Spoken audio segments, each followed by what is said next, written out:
modern miracles of sound motion pictures and radio open up vast sources of entertainment and instruction. To benefit from these, we need our ears, which interpret for us the multitude of sound waves they receive. Now, if you will lend me your ears while watching this picture on the screen, I will tell you about these invisible waves and how our ears are able to convert them into sound.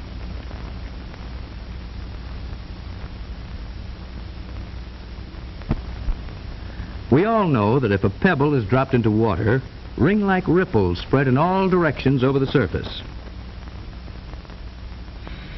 A doorbell ringing sends out similar but invisible wave-like impulses which travel through the air with a speed of about 1,100 feet per second.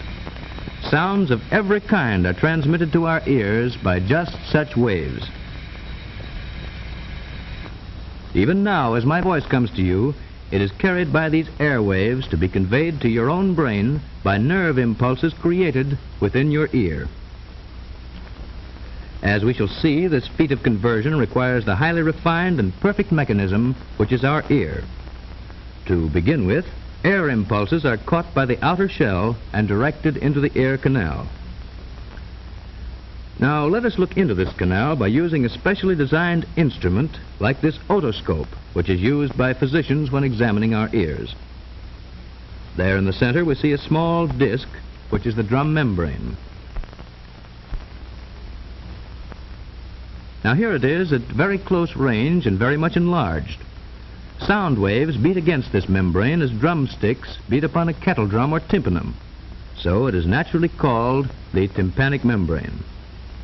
It lies a little more than an inch from the outer opening and completely shuts off the eardrum from the ear canal, just as a drumhead completely covers a drum. Hidden immediately beyond this barrier lies the oddly shaped and highly specialized organ which by far surpasses any instrument of human invention in its ability to detect and to interpret sounds of every conceivable kind and degree. It is indeed rightly called the most remarkable mechanical system in the human body. And now let us examine the general position of this apparatus when seen from the front. Here is the ear canal and the more internal parts which have an outlet into the throat. The eustachian tube. This important connecting passage opens just above the tonsil. Like other important sense organs, the ear lies close to the brain. All sound waves entering the ear are converted into nerve impulses. These impulses are conveyed to the brain by the auditory nerve, the shortest path to the auditory center, which controls the organ and where sound perception or hearing is located.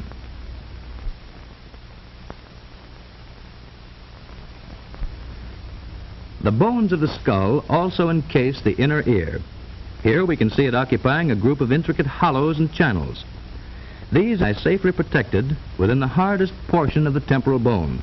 This portion is actually the hardest bony structure in the whole body.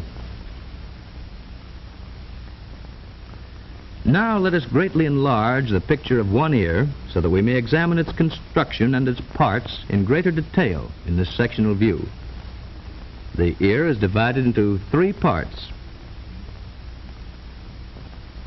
First, the external or outer ear, consisting of the shell or pinna, and the auditory canal or meatus. These and many of the parts that are to follow have been given their names because they resemble familiar objects. Now second, the middle ear or eardrum, also called the tympanum, consisting of the drum membrane, already compared to a drumhead, and the drum cavity. This is shut away from the outer ear by the drum membrane, but communicates with the throat by means of the eustachian tube, already mentioned. The most striking feature of the middle ear are these three tiny but delicately fashioned bones. They're called the ear bones, or ossicles. Like the outer ear, the middle ear contains air. It is the purpose of the eustachian tube to equalize the air pressure on both sides of the drum membrane, to prevent its being injured by violent noises or changes in air pressure. Beyond the middle ear lies the third part, called the inner ear or labyrinth. Unlike the outer and the middle ear, this part is filled with a liquid instead of air, and contains the delicate apparatus which transforms sound waves into nerve impulses. And now let's look at a still larger view of the middle ear with its 3 ear bones or ossicles, and then see what happens when sound waves strike the drum membrane. This bone, consisting of a head and handle, is called a hammer or malleus, and is fastened by the handle to the drum membrane. United to the malleus by a joint is the anvil or incus, which in turn touches the stirrup or stapes. The footplate of the stirrup is attached by a movable ligament to an opening, which is called the oval window. If from any cause the drum membrane is forced inward, its movement is transmitted to the stapes, and the upper part of its footplate swings into the inner ear as on a hinge. Repeated pushes make the plate swing in and out, agitating the liquid which fills the inner ear. And now let's see how sound waves coming from a ringing bell act upon the ear mechanism. Here we see in slow motion how these sound waves, by beating against the drum membrane, are carried across the middle ear to the inner ear by the chain of ossicles.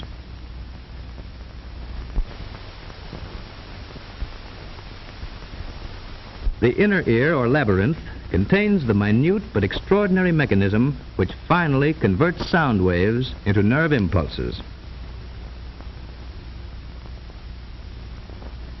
If the eardrum should be destroyed, sound waves could still reach the inner ear through the surrounding bone and cause some sensation of hearing. But destruction of the labyrinth itself causes complete deafness. The labyrinth, as its name implies, consists of a maze of passages or tunnels hollowed out of the solid surrounding bone. These passages are loosely lined with a skin or membrane. Now, if we remove its surrounding bone, we reveal the shape of the entire labyrinth as it is formed by its lining membrane. Part of the labyrinth consists of these 3 ring-shaped passages called the semicircular canals.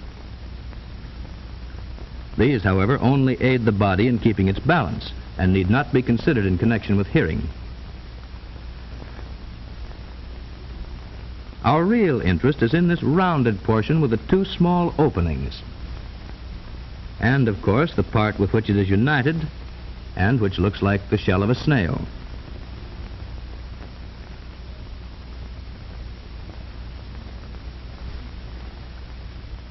Returning to our sectional view, we see that the rounded portion contains a hollow chamber lying between the middle ear and the snail. A number of openings lead to adjoining parts, just like doors do from a hallway. So it is called the vestibule. These openings in the vestibule lead to the semicircular canals.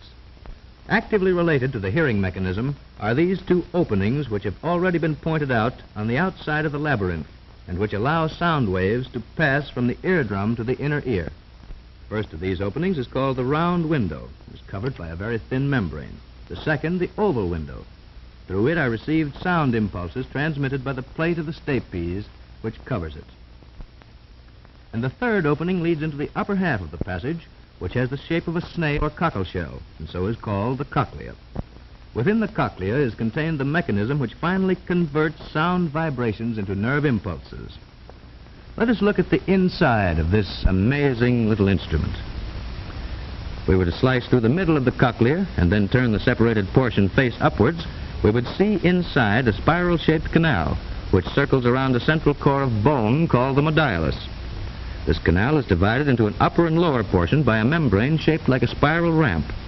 This membrane is of a highly complicated internal construction, and when agitated by sound waves, sends out nerve impulses. These are conducted to the brain by nerves which unite to form the main auditory nerve leading to the auditory center.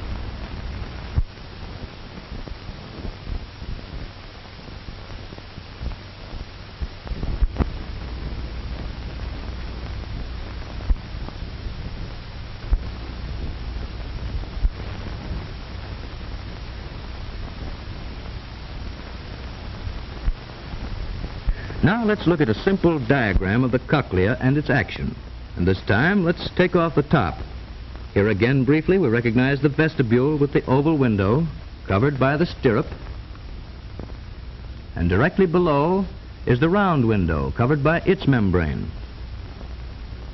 And here is the third opening, which leads directly into the inner channel of the cochlea.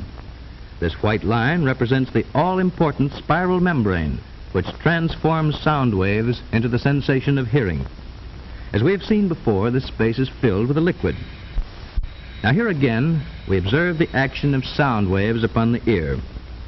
This is merely a simple picture of the complicated action that results when sound waves enter the inner ear by way of drum and ear bones. The liquid, when set into vibration, causes wave-like shakings of the spiral membrane. These shakings, in turn, set up the nerve action, which, when carried to the brain, results in the sensation of hearing.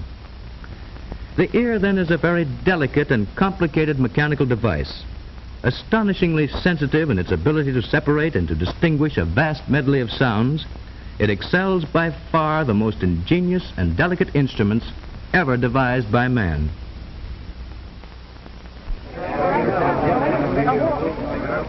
While we possess the great blessing of good hearing, let us always strive to protect and to preserve this most precious gift of nature.